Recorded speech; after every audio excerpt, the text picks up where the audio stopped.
இதனால் நிறைய பேர் சாப்பிடல, அந்த டைரக்டரும் சாப்பிட்றதே விட்டுட்டாரு. அதை கேள்விப்பட்ட நம்ம கேப்டன் அவர்கள் தயாரிப்பாளர் கூப்பிட்டு சத்தம் போட்டுட்டு அவரும் அதுலேருந்து சாப்பிட்றதுல அந்த படப்பிடிப்பு முடிகிறது வரை அவர் வீட்டிலேருந்து தான் சாப்பாடே எங்களுக்கெல்லாம் வந்துச்சு.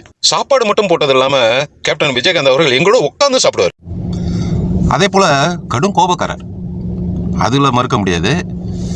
நடிகர் சங்க பிரச்சனைகள் அது இதுக்கெல்லாம் மிக கடுமையான நடவடிக்கை எடுக்கத்தவர்.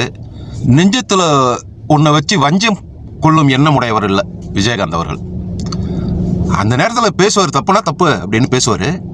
அதுக்கப்புறம் அதை மறந்துடுவார், அதை பற்றி நினைக்கவே மாட்டார். திரும்பி அவங்களோட நல்லா பழகுவார். அதை நான் பார்த்துருக்கிறேன். நெஞ்சத்தில் வஞ்சமில்லா மாமனிதர் வள்ளல்னு சொன்னால் அது விஜயகாந்த் அவர்கள் தான். அப்படிப்பட்டவர் இன்னைக்கு இறந்துட்டார்.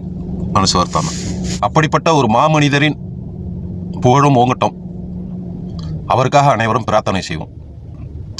மிக பெரும் துயர், பெரிய வள்ளல், அவருக்காக பிரார்த்தனை செய்வோம்.